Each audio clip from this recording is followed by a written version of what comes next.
اردو سبق نمبر 1۔ السلام علیکم جماعت نہم دم کے عزیز طلباء و طالبات، امید ہے کہ اللہ تعالیٰ کے فضل و کرم سے آپ سب خیریت سے ہوں گے۔ میں ہوں آپ کی اردو کی ٹیچر مس شہناز شاہ۔ تو اس طلبات آپ لوگ تیار ہو؟ چلیں، آج ہم پڑھیں گے نظم، اور نظم میں پڑھیں گے مولوی اسماعیل میٹھی کی ہم، جو کہ 2 حصوں پر مشتمل ہے۔ آج ہم اس کا حصہ نمبر اول پڑھیں گے۔ اور عزیز طلبات، یہ ہماری اردو کی بک، اور آئیے اس کے پیج نمبر صفحہ نمبر 116 حصہ نظم۔ نظم کے شاعر ہیں مولوی اسماعیل میٹھی۔ مولوی اسماعیل میٹھی 1844 میں پیدا ہوئے، آپ کی وفات 1917 میں ہوئی۔ مولوی محمد اسماعیل میٹھی ہندوستان کے شہر میرٹھ میں پیدا ہوئے۔ ابتدائی تعلیم میرٹھ میں ہی پائی، پھر عربی اور فارسی کے استاد کی حیثیت سے میرٹھ اور سہارنپور کے اسکولوں میں خدمات انجام دی۔ آخر میں آگرے میں سینٹرل نارمل اسکول میں استادوں کو تربیت دیتے رہے۔ وہاں سے ریٹائر ہو کر واپس میرٹھ آ گئے اور یہیں انتقال فرمایا۔ اسماعیل میٹھی کا شمار اردو کے اہم شاعروں میں ہوتا ہے۔ بچوں اور نوجوانوں کے لیے بہت سی اصلاحی اور اخلاقی نظمیں لکھی۔ آپ کی شاعری زبان کی پاکیزگی اور بیان کی سادگی کا نہایت عمدہ نمونہ ہے۔ آپ کی نظمیں ہندوستان اور پاکستان کی درسی کتابوں میں پڑھائی جاتی رہی ہیں۔ آپ کا سارا کلام کلیات اسماعیل کے نام سے مشہور ہے۔ درسی کتاب میں شامل حمد اسی کلیات سے لی گئی ہے۔ اب آئیے آپ لوگ صفحہ نمبر 118 کھولیں، اور صفحہ نمبر 118 میں دیکھیں ہمارے پاس ہے نظم۔ ٹھیک، وہ کہ نظم پہ دیکھیں ہمارے پاس ہیں ٹوٹل 9 اشعار۔ ٹھیک ہے، تو آج ہم اس کے کل 4 اشعار پڑھیں گے، اور اگلے حصے میں ہم کریں گے اگلے 5 اشعار۔ تو عزیز طلبہ و طالبات، چلیے پڑھتے ہیں، اور آپ لوگ بھی غور سے سن لیے، اور جو الفاظ میں ادا کر رہی ہوں آپ لوگ انگلی اس الفاظ پہ رکھیے۔ خدایا نہیں کوئی تیرے سوا، اگر تو نہ ہوتا تو ہوتا ہی کیا، تصور تیری ذات کا ہے محال، کسے یہ سکت اور کہاں یہ مجال، بنائی ہے تو نے کیا خوب چھت، کہ سارے عالم کی جس میں کھپت، یہ تارے جو ہیں آتے جاتے، چمکتے ہوئے جگمگاتے ہوئے۔ عزیز طالبہ طالبات، نظم اشعار پر مشتمل ہوتی ہے، اور اشعار نظموں 2 اشعار جو ہے 2 مصروں پر مشتمل ہوتے ہیں۔ اس کے لیے میں آپ کو ایک مثال سمجھاتی ہوں۔ جیسے ہمارے پاس دیکھیے شعر اور مصرے کا فرق آپ کو واضح کیا جا رہا ہے۔ مصرع کیا ہے؟ مصرے کے لیے میں ایک شعر پڑھتی ہوں۔ سفر تنہا نہیں کرتے، سنو ایسا نہیں کرتے۔ اس کی پہلی سطر دیکھیے، سفر تنہا نہیں کرتے، یہ شعر کی پہلی لائن یا پہلی سطر ہے، جسے ہم کہتے ہیں مصرع۔ اور اس کے بعد ہمارے پاس ہے شعر۔ شعر کس طرح بنتا ہے؟ شعر 2 مصروں سے مل کر یا 2 سطور کے مل جانے سے شعر بنتا ہے۔ امید ہے کہ آپ کو یہ بات اچھی طرح سمجھ میں آ گئی ہوگی۔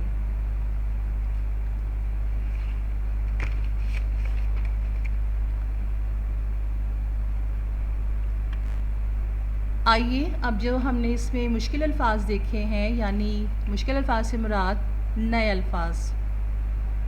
تصور، جس کے معنی ہیں دل میں تصویر بنانا یا کسی کا خیال بٹھانا۔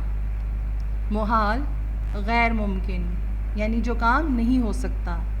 سکت یعنی طاقت، اتنی ہمت، قوت۔ مجال، معنی ہمت۔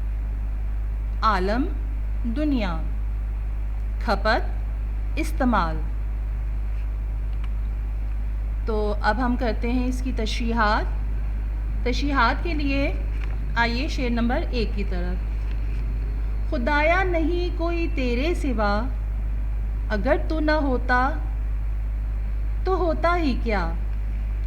عزیز طلبہ و طالبات، ہم نے دیکھا جیسے آپ دیکھ رہے ہیں سلائڈ پہ کہ شاعری میں جو ہوتا ہے وہ مختصر سے سطور ہوتے ہیں اور اس کے پیچھے ایک وسیع معنی ہوتے ہیں، ٹھیک ہے، اور اس میں کوئی ٹاپک بھی آپ کو نہیں دیا ہوا ہے، تو یہ ٹاپک جو ہے یا عنوان جو ہے وہ ہم اخذ کرتے ہیں کہ اس شعر میں شاعر کیا کہنا چاہ رہا ہے، جسے ہم کہتے ہیں مرکزی خیال، یعنی اس شعر کا مرکزی خیال کیا ہے۔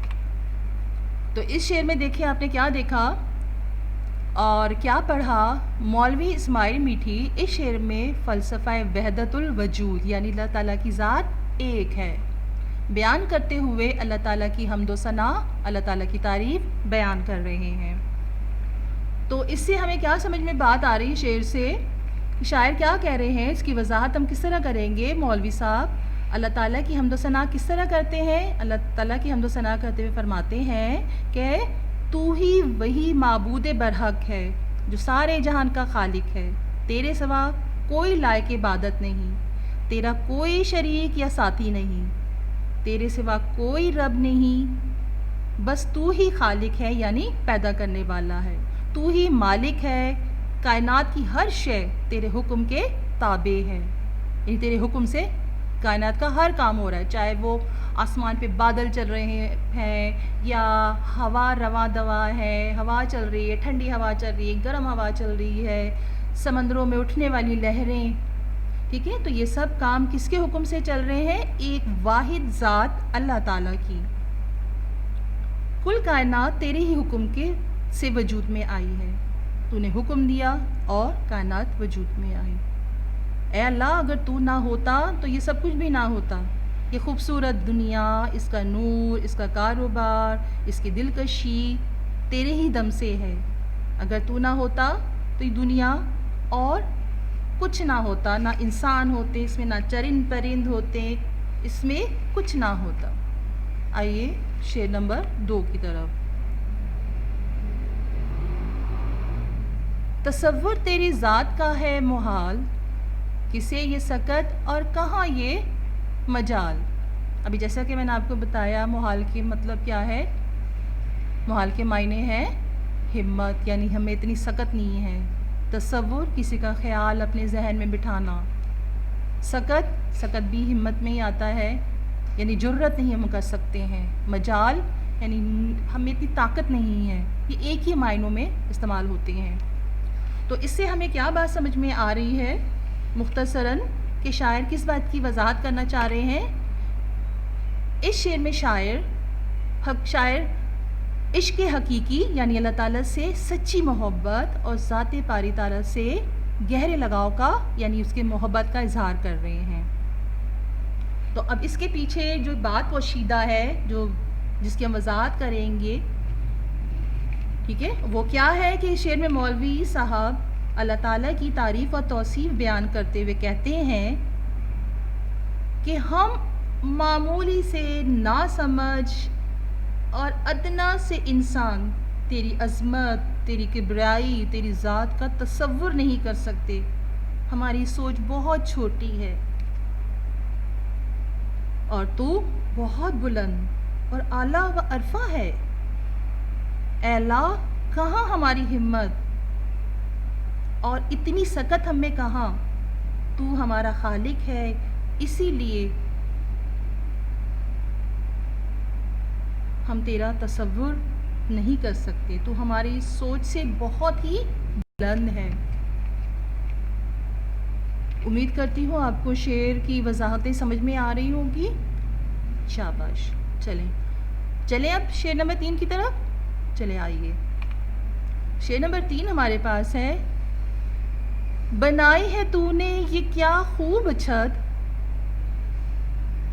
میں نے آپ کو جس سے بتایا تھا کچھ الفاظ کے معنی، تو چھت کے جیسے ہمارے پاس دیکھیں اس مصرعے میں ہمارے پاس کوئی ایسا ورڈ نہیں ہے، کوئی ایسا لفظ نہیں ہے کہ جس کے معنی آپ کو سمجھ میں نہ آتے ہوں، اور چھت ہے، چھت سے تو آپ کو پتہ ہے کہ وہ چیز جو ہمیں سایہ دیتی ہے، ہمیں جو ہے بچاتی ہے، تپش سے بچاتی ہے. تو یہاں پہ چھت سے مراد کیا ہے؟ یہاں پہ آسمان ہے کہ ہے سارے عالم کی جس میں کھپت، عالم ساری دنیا. تو دیکھیں اس میں شاعر کیا بات بتانا چاہ رہے ہیں، اس شعر کا مرکزی خیال کیا ہے جس کو سامنے رکھتے ہوئے شاعر نے یہ شعر کہا ہے. تو نظم کے اس شعر میں شاعر کیا کہتے ہیں؟ نظم کے شعر میں شاعر اللہ تعالیٰ کی قدرت اور اس کی کاریگری، یعنی کس طرح اللہ تعالیٰ نے دنیا کو کس خوبصورتی سے اس نے اس کو تخلیق کیا ہے، اس کو بنایا ہے، بیان کر رہے ہیں. چلیں اس کی وضاحت کی طرف آئیں. مولوی صاحب اللہ تعالیٰ کی شان اور عظمت بیان کرتے ہوئے کہتے ہیں کہ اللہ تعالیٰ تو نے ہمارے سروں پر آسمان جسے سایہ یا چھت بنائی ہے، جو بغیر کسی سہارے کے جب سے یہ دنیا بنی ہے تب سے یہ تنی ہوئی ہے، جس سے دیکھ کر ہماری عقل دنگ رہ جاتی ہے کہ بغیر کسی سہارے کے، جیسے ہم چھتوں میں اپنے گھروں میں دیکھتے ہیں کہ ہماری چھت اوپر دیکھیں تو ہماری چھت ہے، چھت کو بھی کسی سپورٹ کی ضرورت ہے جو کیا ہے؟ پلر ہے، جن کے بغیر یہ نہیں کھڑی ہو سکتی. لیکن اللہ تعالیٰ اتنی بڑی چھت جو پوری دنیا کو کور کر رہی ہے، پوری دنیا کے اوپر پھیلی ہوئی ہے، تنی ہوئی ہے، لیکن کوئی اس کی بنیاد نظر نہیں آ رہی، کس طرح یہ قائم دائم ہے. چاند، سورج، ستارے اس کی خوبصورتی میں اضافہ کیے ہوئے ہیں، جو کل کائنات کو سایہ دیا ہوئے ہیں.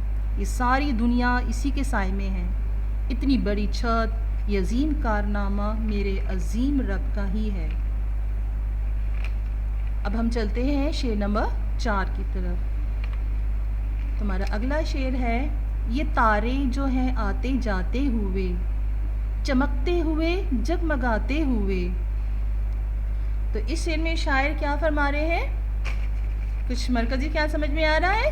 جی ہاں، یہی بات بتا رہے ہیں کہ نظم کے شعر میں شاعر اسماعیل میٹھی بیان کر رہے ہیں کہ اللہ تعالیٰ اس کائنات کے خالق ہیں.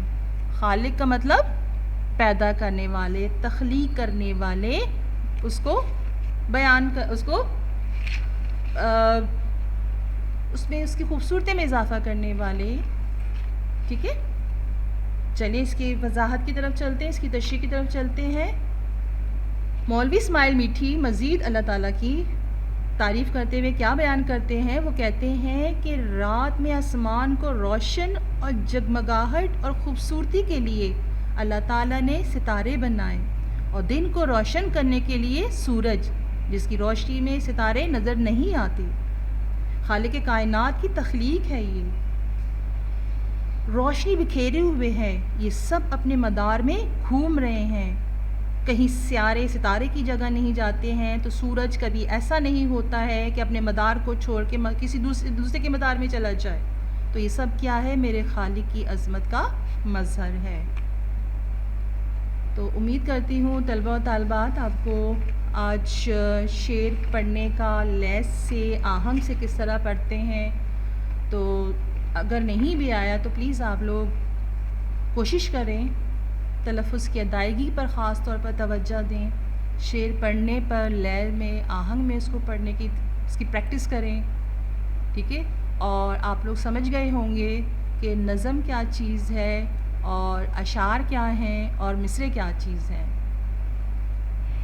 تو اس کا ہم نے آج کتنے اشعار پڑھے؟ اس کے ہم نے آج پڑھے 4 اشعار اور اس کو سمجھنے کی کوشش کی. طلبہ و طالبات آپ اپنا ہوم ورک تفویض کار نوٹ کر لیں، اور میں آپ کو بتاتی چلوں کہ آپ لوگ اپنا تفویض کار ایک شیٹ پر، کاپی پر نہیں، شیٹ پر ڈیلی کا جو میں، جیسے آپ میرا لیسن کمپلیٹ ہوتا جائے گا میں آپ کو ساتھ ساتھ ہوم ورک دیتی جاؤں گی، تو آپ نے ڈیٹ ڈال کر اس کو اپنے پاس رکھنا ہے. پھر میں ایک دن آپ کو بتاؤں گی، تاریخ بتاؤں گی، اس دن وہ آپ آ کے آفس میں، اسکول کے آفس میں سبمٹ کروا دیں گے، اور پھر میں چیک کر کے آپ کے پیرنٹس کو بلوا کے ریٹرن کر دوں گی. ٹھیک ہے، تو ہمارا تفویض کار کیا ہے؟ نظم کے دوسرے اور چوتھے اشعار کی وضاحت کریں. جس طرح میں نے بھی آپ کو بتایا کہ شعر کے پیچھے شاعر کا مقصد کیا تھا، اور اتنی بڑی بات جو تھی وہ شاعر نے مختصراً کیسے بیان کی. ٹھیک ہے. تو شعر نمبر دوسرا اور شعر نمبر چوتھے کے اشعار کی وضاحت کریں. عزیز طلباء و طالبات، اپنا خیال رکھیں، اپنے ماں باپ کا خیال رکھیں. Be clean, be healthy. Thank you students.